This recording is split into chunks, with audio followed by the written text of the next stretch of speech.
A revived Iran nuclear deal is now seeming more unlikely to be reached anytime soon. Jonathan Lord is a senior fellow and director of the Middle East Security Program at the Center for New American Security. Jonathan, welcome. Thank you so much for having me. So remind us of that original Iran nuclear deal and how effective was it before the U.S. pulled out? Certainly. The Iran nuclear deal, formerly known as the Joint Comprehensive Plan of Action, or JCPOA, signed in 2015 during the Obama administration between the U.S., Iran, and a number of other nations, was fairly effective. The deal was basically this. It controlled and throttled Iran's ability to produce nuclear material in exchange for the lifting of certain sanctions, and it was working. And so what happened after the U.S. withdrew in 2018? Well, President Trump didn't like the deal. He campaigned on tearing up the deal, ultimately believing it was too weak. And when the U.S. withdrew, the U.S. instituted unilaterally a series of sanctions, and Iran progressively began to restore its nuclear capability and nuclear material stockpile over time. So why is it important to revive that deal now? Frankly, we're in a period where we have very little control on Iran's nuclear program. The maximum pressure campaign instituted by the Trump administration really failed to constrain the nuclear program as they would have liked. And so there's nothing really keeping Iran from pursuing a nuclear weapon at this point. And have they continued to pursue nuclear weapons in the time since? They have worked to put themselves in a position to be able to break out towards a nuclear weapon by doing a high enrichment of uranium and stockpiling that uranium and continuing to develop their technology such that eventually they could, if they wanted to, build a nuclear weapon. So the U.S. and Iran have been, going back and forth, of course, through the Europeans. They're not speaking directly. Any idea about what each side is really asking for? Sure. I think the U.S. side wants a simple return to the deal as it was left, and it appears that the Iranians have put other conditions on their return. Currently, I think additional from what was in the 2015 agreement. That is what is being reported. There is an outstanding, an open case being investigated by the International Atomic Energy Agency, the IAEA, looking at 3 instances where there was nuclear material in Iran in places where it shouldn't have been.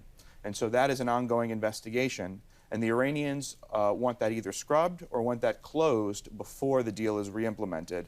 And that is the major sticking point right now. The Europeans recently stated that the deal doesn't look good as a result of this new condition. There's also this issue of, look, you can't come at a later time, a later president, and just scrub it like you did last time.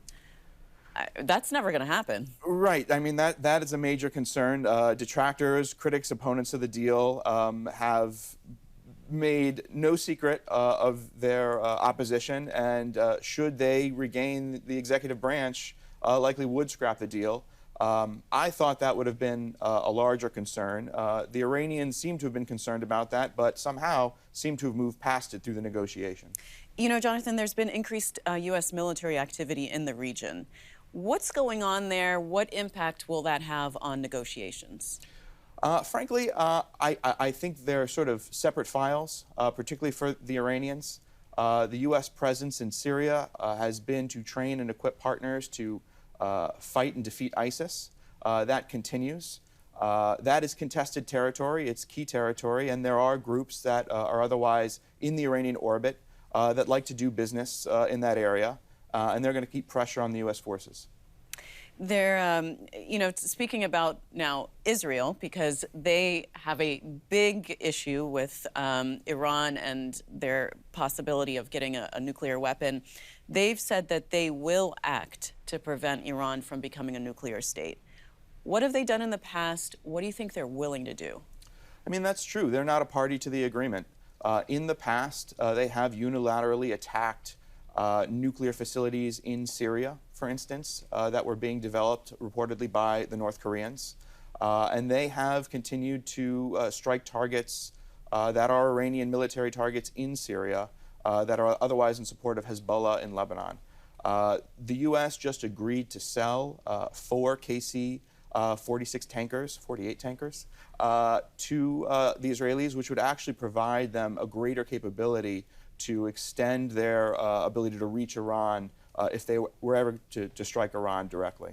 And was that intended as a message to Iran that, you know, we're still going to support Israel, or what was that supposed to be? Yeah, I think it's hard to take it as anything, you know, else.